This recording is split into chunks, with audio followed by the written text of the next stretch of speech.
সবাইকে নমস্কার। কেমন আছেন আপনারা? আজকে আসুন সজনে পাতার কিছু উপকারিতা দেখে নেব। প্রথমে বলি, সজনে পাতার হচ্ছে গ্লাইসেমিক ইন্ডেক্স খুবই কম, যা 35।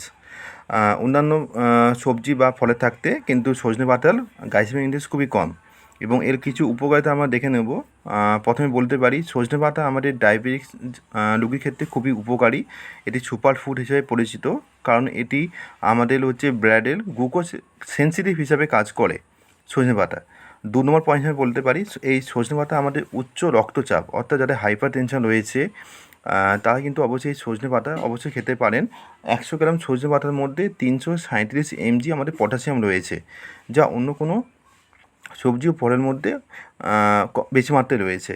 3 নম্বর পয়েন্ট হিসেবে বলতে পারি, যাদের হজমের সমস্যা রয়েছে তারা অবশ্যই সজনে পাতা খেতে পারেন, কিন্তু অবশ্যই সিদ্ধ করে খাওয়ার চেষ্টা করবেন, কিন্তু তেল মশলা দিয়ে না খাওয়াটাই ভালো। 4 নম্বর পয়েন্ট আমি বলতে পারি, এই সজনে পাতা খুবই লো ক্যালোরি হওয়ায় যাদের হচ্ছে ওজন কমাতে চাচ্ছেন তারা কিন্তু অবশ্যই সজনে পাতা সিদ্ধ করে ভাতের সাথে খেতে পারেন বা এমনি স্যালাডেও ব্যবহার করতে পারেন, কারণ সজনে পাতা লো ক্যালোরি।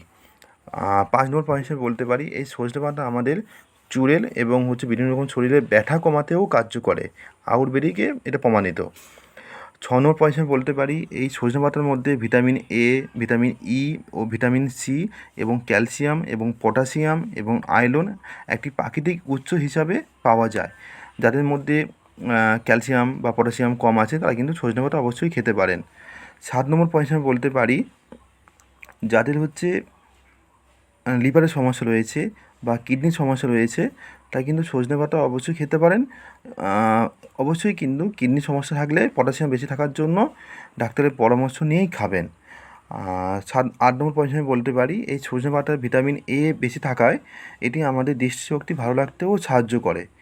যাদের হচ্ছে চোখের সমস্যা রয়েছে তারা কিন্তু অবশ্যই সজনে পাতা খেতে পারেন। এক্ষেত্রে আরেকটা আমি মুখ্য পয়েন্ট বলবো, যারা গর্ভবতী মা অর্থাৎ প্রেগনেন্সি মাদার রয়েছে যারা, তারা কিন্তু এই সজনে পাতা খাওয়ার আগে অবশ্যই ডাক্তারের পরামর্শ নিয়েই খাবেন। ঠিক আছে? ভালো থাকুন, সুস্থ থাকুন।